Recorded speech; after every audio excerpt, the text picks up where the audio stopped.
Good morning, students. How are you, बच्चे? Hope you all are fine. हाँ जी बच्चे, इस लॉकडाउन के चलते हम आपसे नहीं मिल पा रहे हैं। इसके लिए तो सॉरी कि जो ये महामारी है इसकी वजह से ही हम आपसे नहीं मिल पा रहे। लेकिन हमारी मैनेजमेंट और प्रिंसिपल मैम ने बहुत अच्छा डिसाइड किया है कि ऑनलाइन क्लासेस का, तो ऑनलाइन क्लासेस में हम आपको पूरी फैसिलिटी देने की कोशिश कर रहे हैं। इवन जो वर्चुअल असेंबली थी वो बहुत अच्छा एफर्ट्स था बच्चों का। मुझे बहुत अच्छा लगा वर्चुअल असेंबली देखकर, ऐसे लगा कि मैं स्कूल में खड़ी हूँ और हमारी असेंबली चल रही है। तो होप है जब आपकी क्लास की आएगी आप भी बहुत अच्छा इसको एंजॉय करोगे और बहुत अच्छा टीचर के साथ कोऑपरेट करोगे। हाँ जी बच्चे, अब हम अकेडमिक आते हैं। अकेडमिक हमने जो मैंने पहले वाली मेरी वीडियो के अंदर मैंने आपको शब्द विचार के बारे में बताया था कि शब्द विचार क्या होता है। शब्द विचार क्या होता है? अगर शब्द विचार को जानने से पहले हमें पता होना चाहिए कि वर्ण विचार क्या है, कि वर्ण क्या होते हैं। बच्चे, भाषा की सबसे छोटी इकाई को हम वर्ण कहते हैं। अगर हमें वर्ण पता है तो हम शब्द इजीली कर सकते हैं। तो वर्ण के अंदर हमारे स्वर और व्यंजन सारे आ जाते हैं, तो जो कि 52 वर्ण है हिंदी के अंदर। तो अब हम बात करते हैं शब्द की, शब्द किसे कहते हैं। तो इसकी परिभाषा मैंने यहाँ लिख रखी है।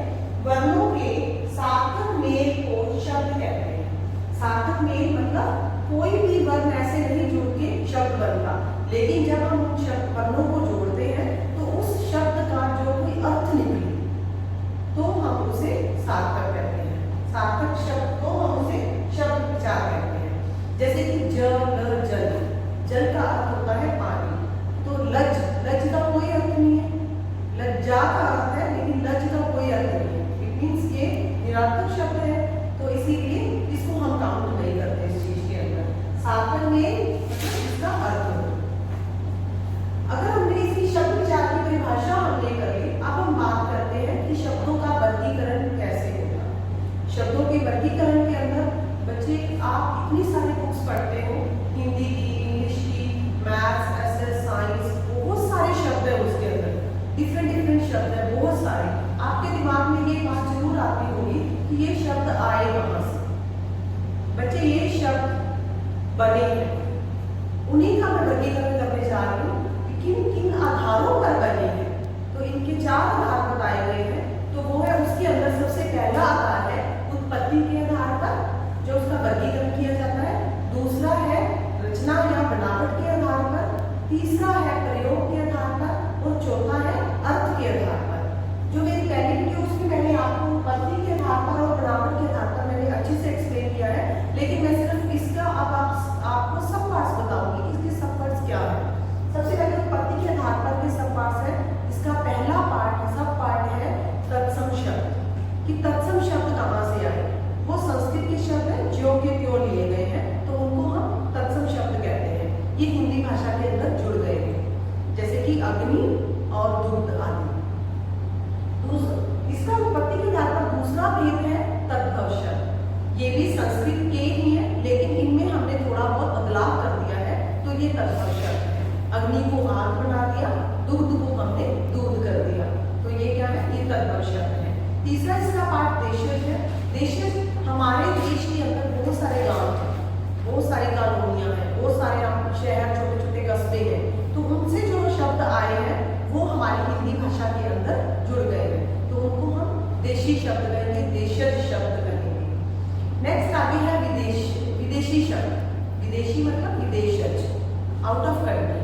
जैसे अंग्रेजी के शब्द हैं, अंग्रेजी के शब्द हम हिंदी में बहुत ज्यादा प्रयोग करते हैं, like doctor, water, knowledge, college. तो ये सारे शब्द क्या हैं, ये अंग्रेजी के शब्द हैं, लेकिन इनको हम हिंदी में भी प्रयुक्त करते हैं, तो ये क्या है, इनको हम विदेशी शब्द कहते हैं।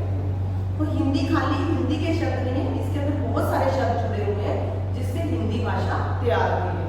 दूसरी बात मैं करती हूँ बनावट के आधार पर। बनावट या रचना के आधार पर। रचना के आधार पर कुछ तो मूल शब्द होते हैं, कुछ रूढ़ शब्द होते हैं।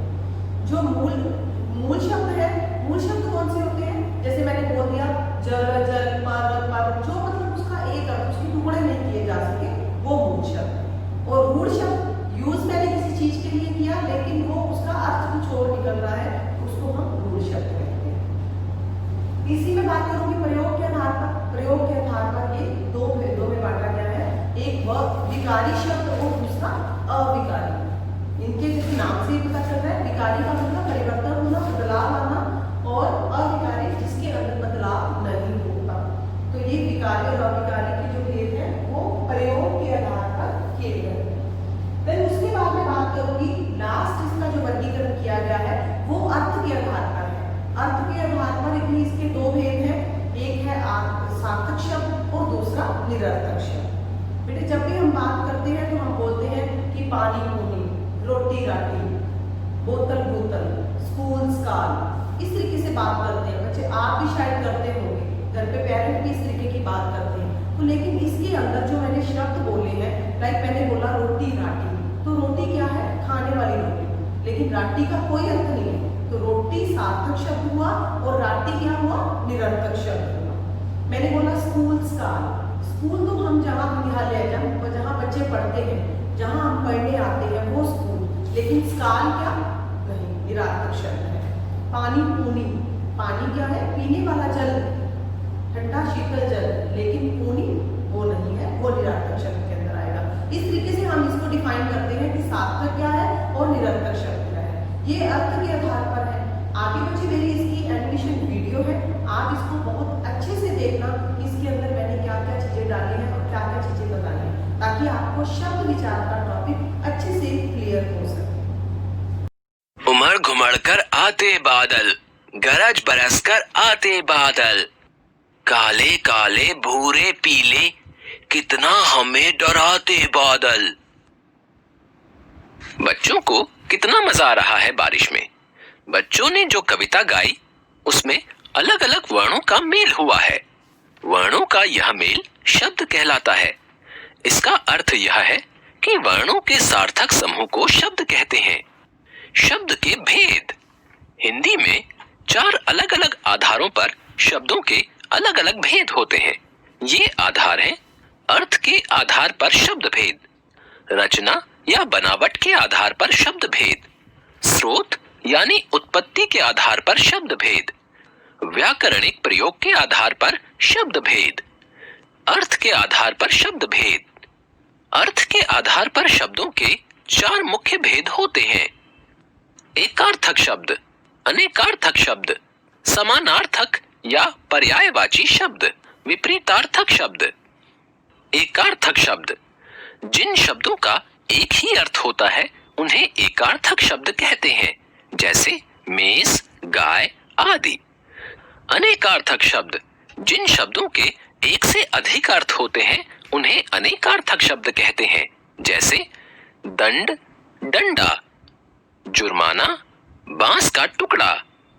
समानार्थक या पर्यायवाची शब्द, जिन शब्दों का अर्थ एक समान होता है उन्हें समानार्थक शब्द कहते हैं, जैसे भूमि, भू, धरा, धरती, पृथ्वी।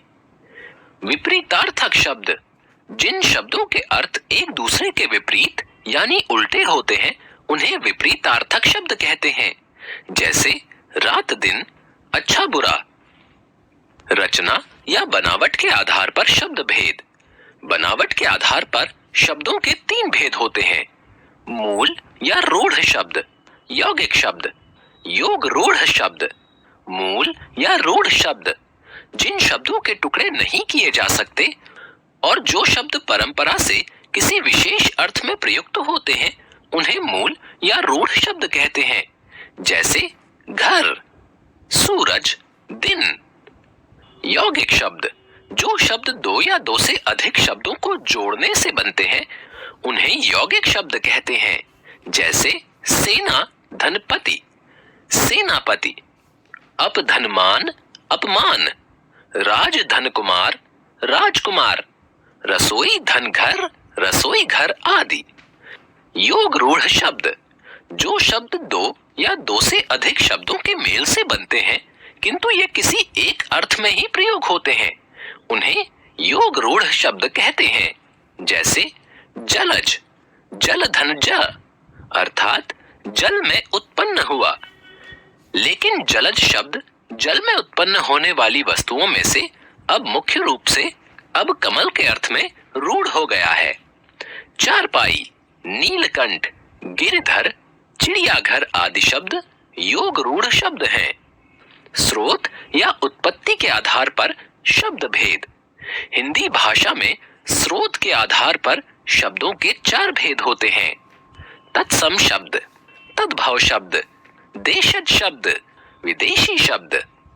तत्सम शब्द संस्कृत भाषा के जो शब्द हिंदी भाषा में बिना किसी बदलाव के ज्यों के त्यों प्रयोग किए जाते हैं उन्हें तत्सम शब्द कहते हैं।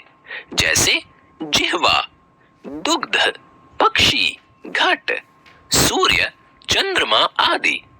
तद्भव शब्द संस्कृत भाषा के जो शब्द थोड़े बदलाव के साथ हिंदी में प्रयोग किए जाते हैं उन्हें तद्भव शब्द कहते हैं। जैसे जीभ, दूध, पंछी, घड़ा, सूरज, चांद आदि। नीचे कुछ तत्सम शब्द और उनके तद्भव रूप दिए गए हैं।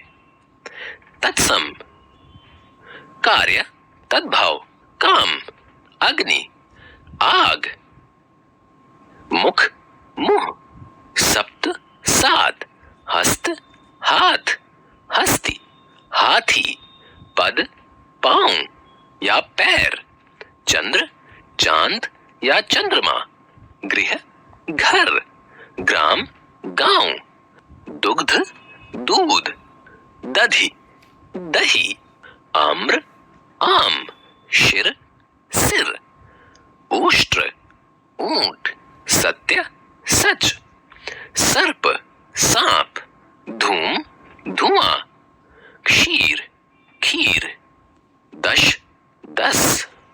देशज शब्द जो शब्द देश के विभिन्न भागों में प्रचलित आम बोलचाल की भाषा से हिंदी में आ गए हैं उन्हें देशज शब्द कहते हैं।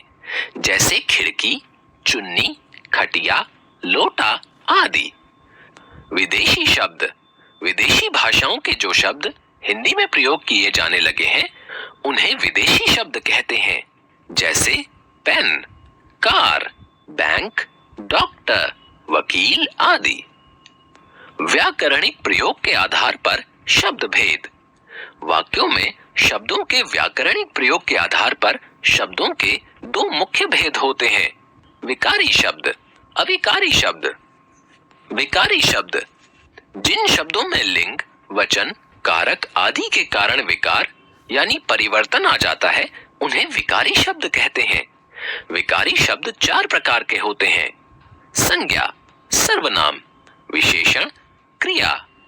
अविकारी शब्द जिन शब्दों में लिंग, वचन, कारक आदि के कारण कोई विकार यानी परिवर्तन नहीं होता है अर्थात वे सदैव एक जैसे ही रहते हैं उन्हें अविकारी शब्द कहते हैं। अविकारी शब्दों को अव्यय भी कहते हैं। अविकारी शब्द 4 प्रकार के होते हैं। क्रिया विशेषण, संबंध बोधक, समुच्चय बोधक, विस्मयादि बोधक। याद रखें, वर्णों का सार्थक मेल शब्द कहलाता है। अर्थ के आधार पर शब्दों के 4 प्रकार होते हैं। एकार्थक, अनेकार्थक, समानार्थक, विपरीतार्थक। रचना के आधार पर शब्दों के 3 भेद होते हैं। रूढ़, यौगिक, योग रूढ़। स्रोत के आधार पर शब्दों के 4 भेद होते हैं। तत्सम, तद्भव, देशज, विदेशी। व्याकरणिक प्रयोग के आधार पर शब्दों के मुख्य रूप से 2 भेद हैं, विकारी शब्द और अविकारी शब्द। विकारी शब्दों के 4 भेद होते हैं। संज्ञा, सर्वनाम, विशेषण, क्रिया। अविकारी शब्दों के 4 भेद होते हैं। क्रिया विशेषण, संबंध बोधक, समुच्चय बोधक, विस्मयादि बोधक।